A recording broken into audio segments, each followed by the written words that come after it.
Bienvenidos. Un saludo a toda la comunidad que compone la organización donde yo estoy. Se llama Primera Iglesia del Señor. Saludo a todos mis hermanos. Saludo a todos los pastores. Bendición a todos los que me van a estar escuchando, los que van a estar en este lugar. Quiero decirles que me siento honrado y voy a comenzar con una secuencia de... Me siento honrado de compartir con ustedes la palabra del Señor. Y voy a comenzar con una secuencia acerca de Apocalipsis, el libro completo. Esa es mi meta, Apocalipsis completo.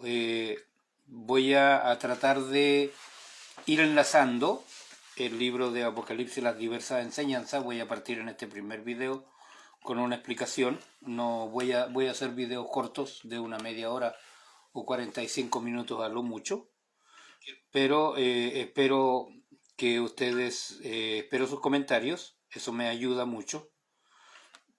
Espero que ustedes puedan compartir esto también si es que les parece bien. Estoy yo compartiendo con algunos grupos, estoy compartiendo con algunos grupos, principalmente en mi grupo que es Tiempo de Cambios y el grupo de Guido Rojas, que siempre me ha permitido él compartir su grupo. Bueno, con Guido ya nos conocemos de cuando prácticamente él comenzó con su grupo, así que le doy las gracias a mi amigo Guido Rojas, teólogo católico, porque él siempre me ha permitido históricamente, he estado transmitiendo en su grupo, históricamente, y a veces temas que seguramente a él no le gustan demasiado, porque mi fe es evangélica y yo trato de que todo lo que yo hago esté basado en la escritura y muchas veces refleja lo que es mi fe, la congregación a la que pertenezco, la doctrina es esa. Así que bueno, disculpas a mi amigo por esto, pero así como él predica también cosas que a mí no me gustan, yo seguramente en alguna oportunidad voy a hacerlo. Con esto les digo que muchas gracias a todos por tener la paciencia de oírme. Espero no incomodarlos demasiado y espero que este tema, demoremos lo que demoremos, podamos llevar a buen fin y hacer un análisis completo de el libro de Apocalipsis. Aquí pide el grupo de mi amigo Guido, vamos a compartir. Y voy a compartir también en Messenger. Hay unos hermanos que estaban conectados. Cristo viene, otro Cristian viene, barraganistas, hijos de la serpiente. Bueno, no sé por qué le pusieron a este grupo así. Así que espero a mis hermanos y espero que me ayuden. La ayuda del Señor. Yo agradezco a mi Señor porque sé que Él me está ayudando. Sé que Él me va a dar palabra de ciencia, que es el conocimiento puro, y la palabra de sabiduría para poder aplicar y explicar este conocimiento.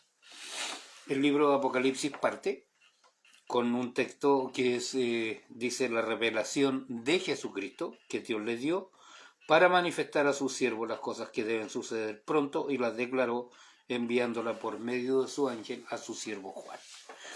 ¿Es importante este libro? A partir de las 10:15, sí. Es importante este libro. Primero, es el último libro inspirado en la Biblia, tal como tenemos el orden nosotros establecido. El nuevo pacto se abre con 4 evangelios relatando la primera venida de Cristo. Y el libro de Apocalipsis cierra el Brit Hadash con el tema general de la segunda venida de Cristo. Este libro también es clímax de muchas líneas de revelación que transitan en la Tanaj. La Tanaj es conocido como el Mikra, es el conjunto de 24 libros sagrados canónicos en el judaísmo. Se divide en 3 grandes partes: la Torá, ley, los Nevilim, profetas, y los Ketubim, escritos. El Brit Hadashah o Brit Hadashah es el término hebreo para Nuevo Testamento. Etimológicamente, Brit proviene de la palabra hebrea pacto y Hadashah del vocablo renovado o nuevo. Es decir, vamos a conocer esto como el nuevo pacto. De hecho, la Biblia BTX, cuando se refiere al Antiguo y Nuevo Testamento, se refiere como el Antiguo Pacto y el Nuevo Pacto. Solo existen manuscritos antiguos de la Tanaj, Antiguo Testamento o el Antiguo Pacto, en hebreo y arameo. El libro de Apocalipsis es un género religioso, escritura sagrada o libros, y el idioma en que fue escrito es el griego antiguo. Hay algunas Biblias que tardíamente no lo tenían en sus orígenes, como en la Peshitta, que es una muy buena traducción. Yo me he estado basando últimamente en la BTX, pero la Reina Valera es la favorita mía. ¿Por qué favorita? Porque hay algo de enamoramiento, de romanticismo en la primera Biblia que yo leí, y es la Biblia de toda mi vida. La Reina Valera es la primera que conocí cuando comencé a leerla alrededor de los 6 años. Entonces el libro de Apocalipsis pone de manifiesto la revelación de muchas profecías aún por cumplirse, la segunda venida del Mesías y los años inmediatamente anteriores se reflejan mucho más gráficamente en Apocalipsis que en cualquier otro libro de la Biblia. El libro de Daniel, por ejemplo, describe en detalle un periodo comprendido entre el tiempo de Daniel y la primera venida de Cristo, y habla brevemente de la tribulación y del reino mesiánico. Pero el libro de Apocalipsis amplifica la gran tribulación con muchos detalles adicionales que culminan con el cielo nuevo y la tierra nueva y la eterna Nueva Jerusalén. La Biblia comienza con la creación de los cielos y la tierra, y el Apocalipsis termina con el término de esta creación y unos cielos y una tierra renovados. ¿Quién es el autor? Esto es discutido por muchos. El apóstol Juan, creemos nosotros, fue atrapado por una red enmañarada, muy enredada de adoradores del emperador, y fue desterrado a la isla de Patmos, una isla en el mar Egeo frente a la costa de Asia Menor, o la actual Turquía. El nombre Juan aparece 4 veces en el libro, en el verso 1.1, 1.4, 1.9 y 22.8. Desde el siglo II en adelante, la Iglesia ha sostenido que Juan el Apóstol es el autor del Evangelio de Juan, escribió el libro de Apocalipsis. Para ese entonces él era un hombre muy viejo, probablemente en la época que lo coescribió unos 80 años. Tempranamente Jesús le había dicho a él: en el mundo tendréis aflicción, pero confiad, yo he vencido al mundo. Juan capítulo 16, verso 33. Y fue a partir de ese exilio que Juan escribió sus cartas a las 7 iglesias que enfrentaban este tipo de conflicto. La mayoría de los eruditos evangélicos creen que Apocalipsis fue escrito en el 95. Espera un poquito, hermano, voy a compartir. Hay un hermano que me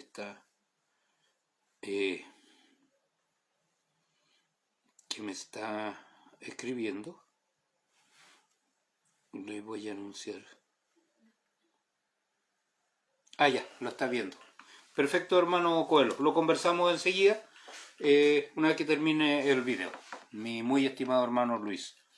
Entonces, la mayor parte de los eruditos evangélicos creen que Apocalipsis fue escrito en el año 95 o 96 después de Cristo. Estos días estuvimos conversando con mi amigo y mi hermano, que no siempre ha sido una amistad tan color de rosa, Carlos Castillo o Carlos Henry, que está muchas veces en la red y hemos compartido, yo he aprendido de él. Entonces con él estábamos hablando, y él postula que fue entre el año 60 y el 64, pero esta fecha yo no la creo. Él me envió un documento, ese documento lo escribió un sacerdote. Esta es la postura que sostienen los reformados y sostienen la Iglesia Católica, pero adolece de varias deficiencias y no explica muchas cosas. Bendiciones a mi hermano Ben, hermano Edwin, bendiciones. Entonces, lo que nosotros creemos, que fue escrito entre el año 95-96 después de Cristo, se basa en relatos de los primeros padres justos de la fe, quienes dijeron que el apóstol Juan había sido exiliado en la isla de Patmos durante el final del reinado del emperador romano Titus Flavius Domitianus, comúnmente conocido como Domiciano, tras la muerte de Domiciano en el año 90 después de Cristo.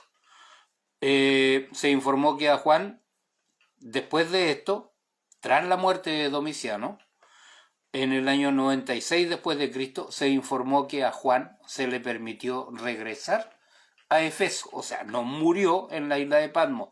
Ahora, el contexto original de este libro es que durante el gobierno de Domiciano, el culto al emperador, que había sido algo intermitente durante la historia del Imperio Romano, llegó a un punto culminante. Llegó a un punto culminante. El culto al emperador comenzó después de la muerte de Julio César. César Augusto lo sucedió y le permitió la adoración del emperador junto con la adoración de la diosa de Roma. Domiciano se declaró Dios. Entonces se llamaba Roma. Tiberio, que siguió a César Augusto, desalentó la adoración al emperador, y el loco emperador Calígula, que insistió en la adoración al emperador, lo siguió. Claudio se convirtió en emperador de Roma después del asesinato de su sobrino Calígula.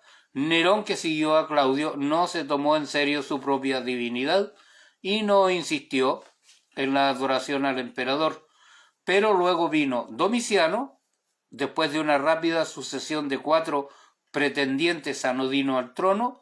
Llegó al trono en el año 81 en la era cristiana, y trajo un cambio completo. Era lo peor de todo, un perseguidor a sangre fría, con la excepción de Calígula.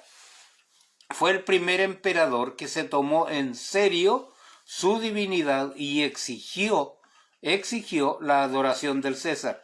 La diferencia fue que Calígula era un demonio loco, mientras que Domiciano era un demonio sano y calculador. Entonces llevó la adoración al emperador a un nivel completamente nuevo y comenzó una campaña de amarga persecución contra todos los que no lo adoraran a él y a los dioses antiguos. Él llama a todos los que se ponían a él los ateos. Él declaró que cualquiera persona que se dirigiera a él de palabra o no, o por escrito, diría: mi Señor y mi Dios Domiciano. La adoración del emperador fue más pronunciada todavía en las provincias exteriores. La gente se vio obligada a ir a su estatua y tomar una pequeña pizca de incienso y dejarla caer en llamas y decir: César es mi señor. Adivinen lo que pensarían los cristianos en ese tiempo con respecto a esto. Y en particular lanzó su odio contra los judíos y los cristianos precisamente por esta razón. Ahora, ¿cuál es el propósito del libro de Apocalipsis? Es revelar eventos que tendrán lugar inmediatamente antes, durante y después de la segunda venida de Jesús, el Mesías. Como resultado, Apocalipsis dedica la mayor parte de su revelación a este tema en los capítulos 4 al 18, y a la segunda venida en sí se le da el detalle más gráfico que en cualquier libro o en cualquier lugar de la Biblia. En el capítulo 19, seguido por el reino mesiánico, en el capítulo 20, el estado eterno se revela en los capítulos 21 y 22. Por lo tanto, el propósito obvio del libro es completar el tema profético presentado anteriormente en las profecías de Tanaj y las profecías de Jesús, especialmente en el discurso del Monte de los Olivos en Mateo capítulos 24 y 25, junto con una gran cantidad de profecías. Es desde este punto de vista que vamos a abordar el estudio del libro de Apocalipsis, desde el punto de vista judío. Vamos a ir contrastando con toda la escritura. Entonces, el libro también toca una gran cantidad de teología en una amplia variedad de temas. También hay muchas aplicaciones para una vida justa diaria que pueden ayudarnos hoy. Por tanto, el conocimiento específico y la anticipación del programa futuro de Adonai pueden motivarnos a comprometernos con Jesucristo y a vivir una vida santa. Que el Señor nos ayude para eso. Hay varias reglas de interpretación que tenemos que tener en cuenta nosotros para poder hablar de este libro. Todos los maestros de la Biblia a menudo han tenido un conjunto de reglas para la interpretación de pasajes no proféticos, pero no han podido o no han querido aplicar el mismo conjunto de reglas a los pasajes proféticos. De esta manera, la profecía a menudo ha sufrido a manos de sus enemigos, pero la profecía también ha sufrido a manos de sus amigos, incluso cuando se aplica el mismo conjunto de reglas a la profecía que a otros pasajes. A menudo ha habido una inconsistencia en la aplicación de las reglas, dando paso a una tendencia a espiritualizar o ascensionalizar temas, partes de un pasaje. Por lo tanto, la profecía también ha sufrido a manos de sus amigos, los que a su vez han dado un mal nombre a la profecía en su testimonio ante el mundo. Perdón, hermano, voy a contestarle a mi hermano Luis. Sí.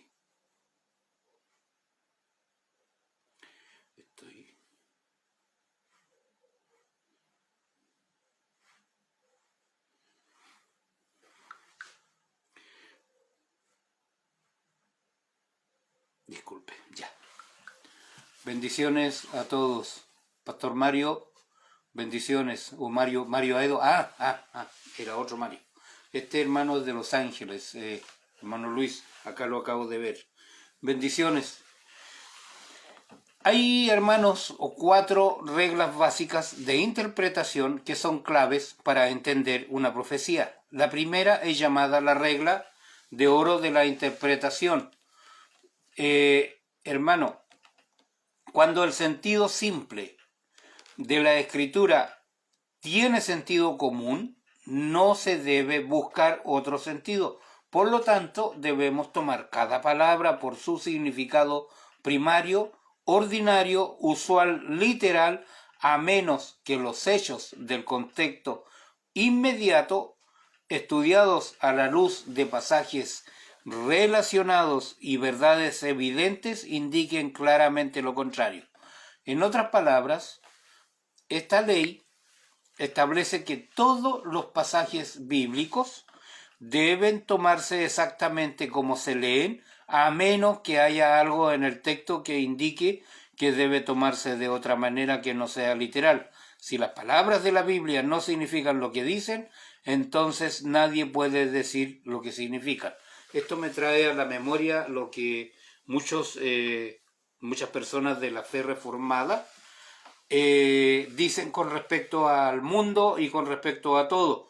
Cuando yo leo en la Biblia, porque de tal manera amó Dios al mundo para que todo aquel crea, cuando habla del mundo se está refiriendo a todo el mundo.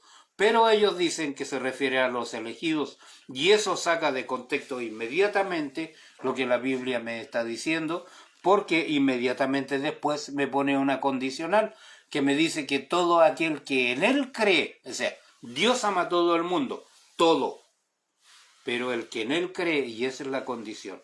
Bendiciones, hermanos.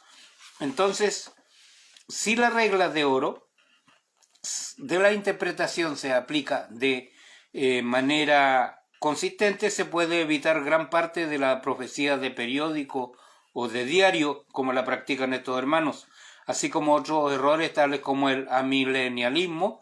Y entonces, cuando el sentido claro de la escritura tiene sentido, no es necesario buscar otro sentido como en cualquier idioma. La interpretación literal o normal no incluye las figuras del habla, pero incluso estas tienen un trasfondo literal.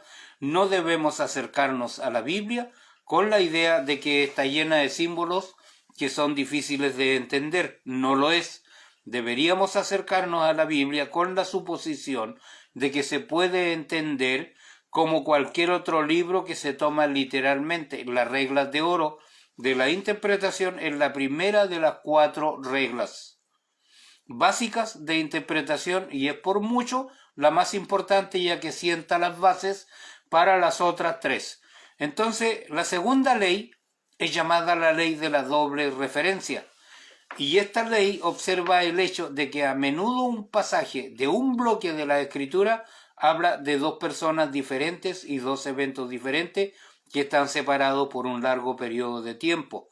Un ejemplo de esto es lo que yo llamo a veces los principios de primera mención.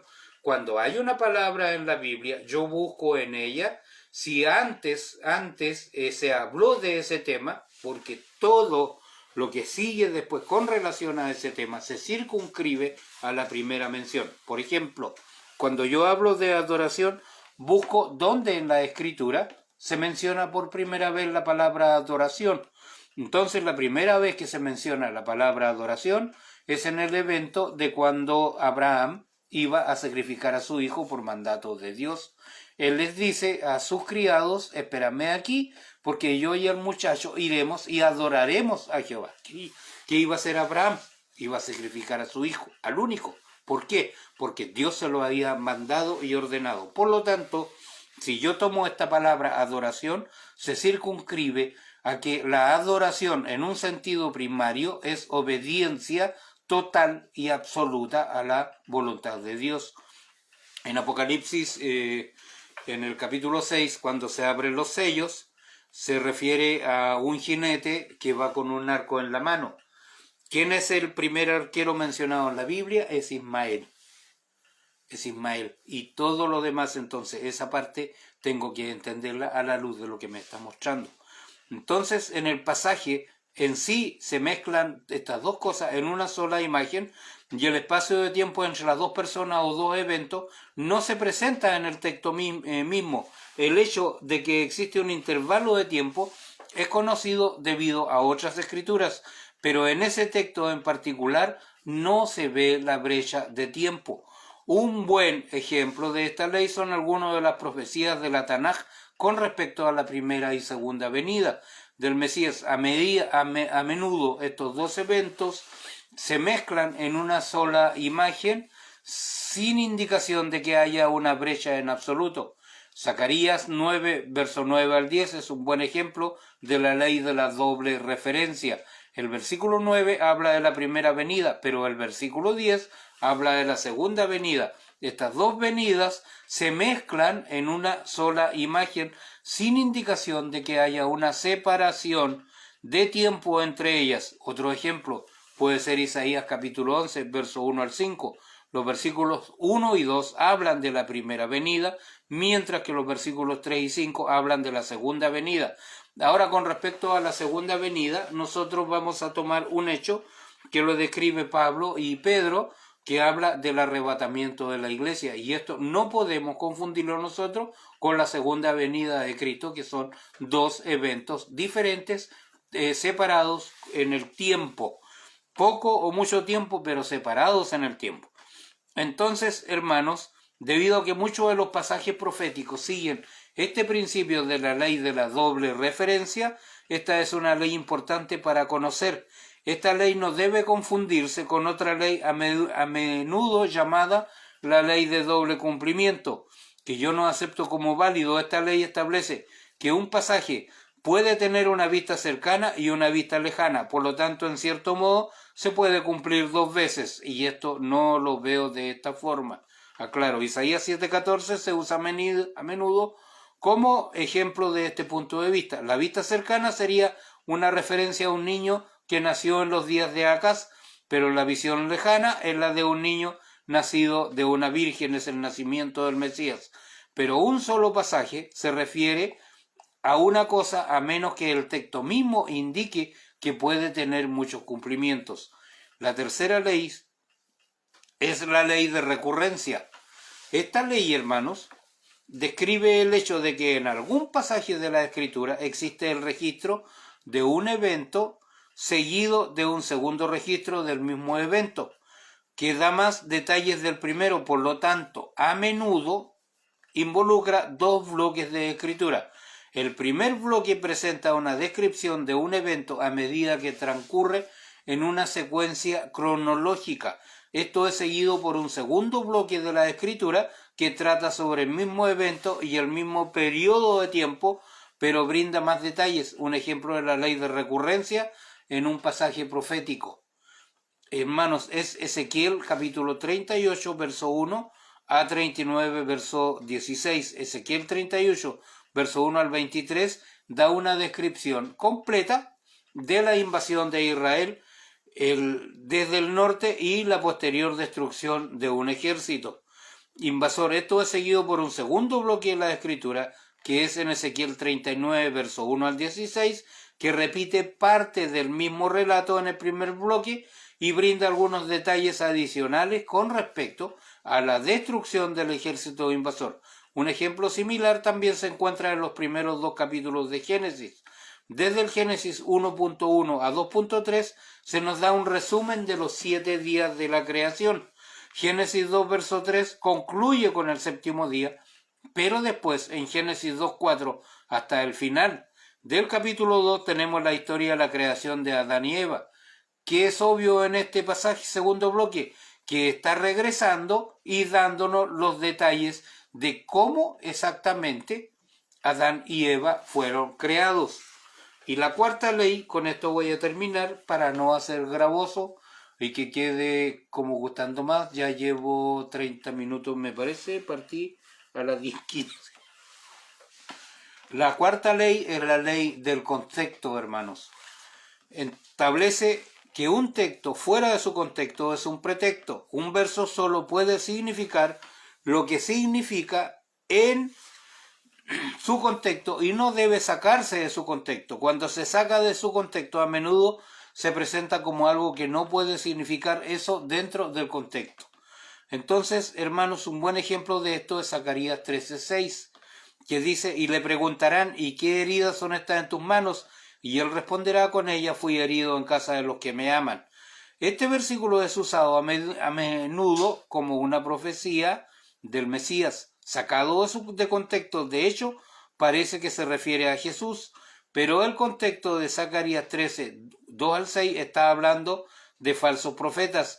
Este es el peligro que existe de estudiar un versículo solo fuera de su contexto.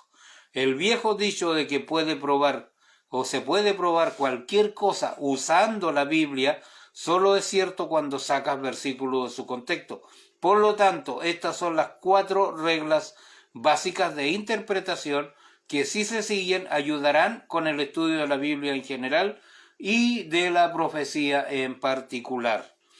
Ahora, mentí, no voy a terminar ahí, voy a referirme a un concepto más para poder ya en la próxima entrega, que puede ser mañana, no sé, la próxima entrega de este tema, poder iniciar a firme el estudio de Apocalipsis. El uso del nombre hebreo Adonai en lugar de Yahvé. Un problema básico en el judaísmo es que el nombre, ya tenía un error ahí, vamos a corregirlo. El nombre personal de Dios nunca se pronuncia. Cuando Moisés vio una zarza que ardía sin consumirse en el desierto de Madián, Dios se reveló a sí mismo a Moisés y le dijo su propio nombre personal.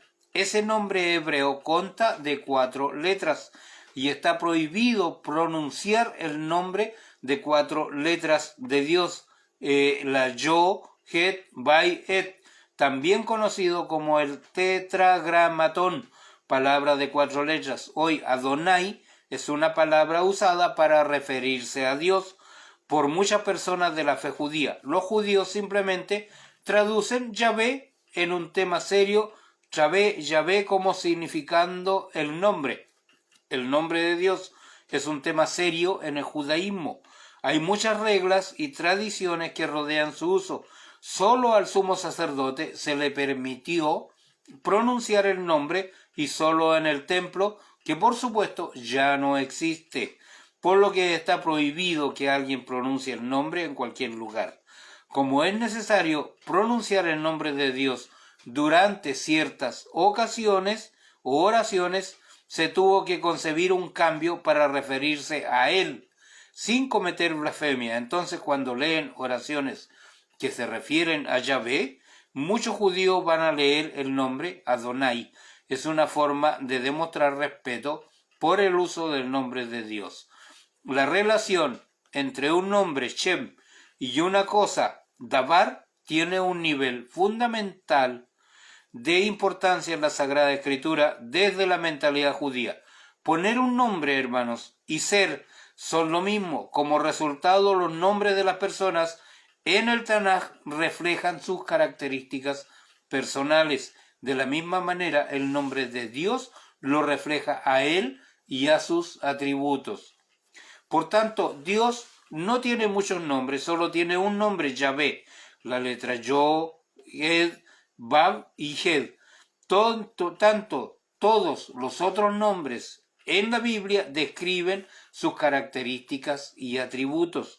Oye Israel, Yahvé, nuestro Dios, Yahvé uno es, como dice Deuteronomio, capítulo 6, verso 4. La tradición judía entonces prohíbe la pronunciación del nombre divino, pero en su lugar elige usar Adonai.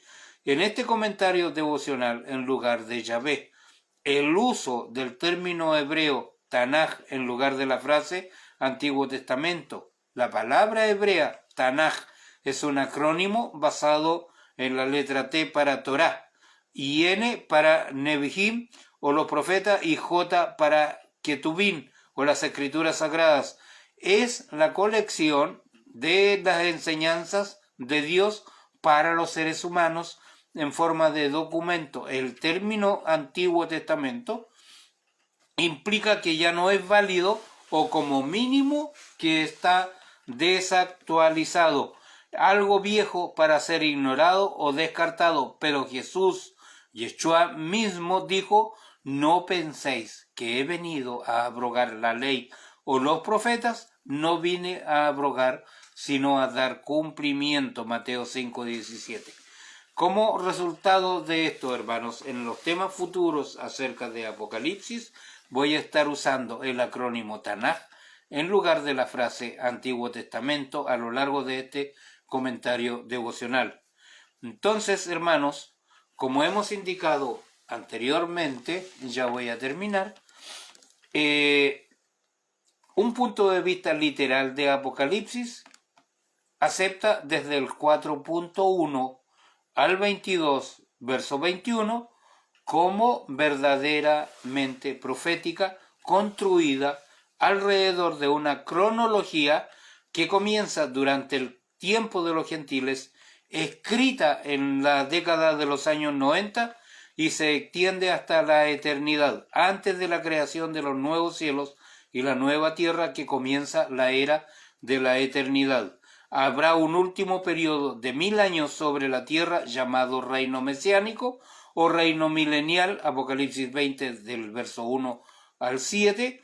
Antes del reino mesiánico, el mundo será gobernado por un hombre controlado satánicamente, identificado como la bestia. Se predice de este periodo de dominio mundial totalitario bajo la bestia será de solo 42 meses, capítulos 4:11, antes que sea derrotado y Dios derrame su ira sobre un mundo no creyente, por otro periodo de 42 meses en los capítulos 12 al 18.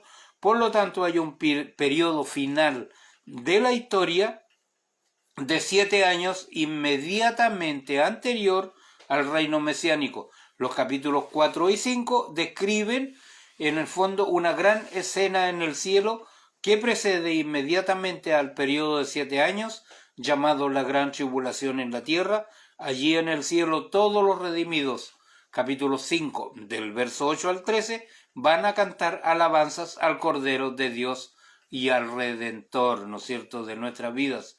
como los fieles de Dios no están designados para sufrir ira, el Señor promete, por cuanto has guardado la palabra de mi paciencia, yo también te guardaré de la hora de la prueba que está a punto de venir sobre el mundo entero para probar a los que moran en la tierra. Apocalipsis capítulo 3, verso 10. Por lo tanto, queda claro que los 7 años de la gran tribulación que se describen en los capítulos 6 al capítulo 18 de Apocalipsis están profetizados que tendrán lugar solo después del arrebatamiento de la iglesia o la venida del Mesías para recoger y recibir a sus redimidos. Juan 14, versos 2 al 3, Primera de Corintios 15, versos 51 al 57, Primera de Tesalonicenses 4, versos 16 al 17. Esto, hermanos, deja solo los capítulos 2 y 3 para tratar con el periodo de tiempo desde el año 96 aproximadamente hasta el arrebatamiento. Estos capítulos consisten en las cartas a 7 iglesias reales de Asia Menor que representarían los diferentes periodos de la historia de la iglesia y las necesidades muy reales de todos los creyentes durante la dispensación de la gracia. Que Dios me ayude, hermanos, para esta tarea. Voy a pedir sus oraciones para que el Señor me dé palabra de sabiduría, palabras de ciencia, de la que carezco. Yo soy mejor escribiendo y me cuesta mucho expresarme, hermanos, pero ya tengo el tema escrito, voy a ir revisándolo a medida que vaya avanzando y que el Señor me ayude, hermanos, para hacer la entrega completa del libro de Apocalipsis. Esa es mi bendición. Yo agradezco a mi Señor mucho por los dones recibidos, porque Él me ha ayudado en gran manera y en muchas cosas. Hermanos, yo quiero decirles que yo soy solo laico de la iglesia o de la organización en la que estoy. En esta iglesia llevo más de 40 años sin cambiarme a ninguna. Mi fe sigue siendo la misma. Y agradezco al Señor que no soy pastor. Hay muchos que ambicionan el pastorado, yo no, hermanos. No, yo nunca lo ambicioné. Y esto me permitió que en este momento se cumpla en mí, o que yo pueda haber tenido acceso a una organización que largamente acaricié, hermanos, el ingreso a ella, que es la Organización Internacional de Gedeones. Y también les pido su oración para que el Señor me ayude a ir mejorando mi vida y poder honrar el Evangelio, hermanos, y honrar a la organización y ser reflejo de Cristo en mi vida. Que Dios les bendiga, estimados hermanos. Muchas bendiciones para todos. Nos vemos mañana. Vamos a ir haciendo entrega para ir avanzando rápidamente. Y bueno, después tengo el libro de Génesis por tarea. Pero creo que es urgente, dado los tiempos que nosotros estamos viviendo, el mensaje de Apocalipsis. Es un mensaje para nuestra época y para el futuro inmediato nuestro. Bendiciones, hermanos. Con esto, gracias por los hermanos que están viendo. Gracias por los hermanos que se van a integrar y que van a ver este video. Que Dios les ayude muchos. Muchas gracias por su tiempo y por la oportunidad. Gracias a mi Señor por darme también el tiempo, la oportunidad de poder hacer esto. Bendiciones a todos.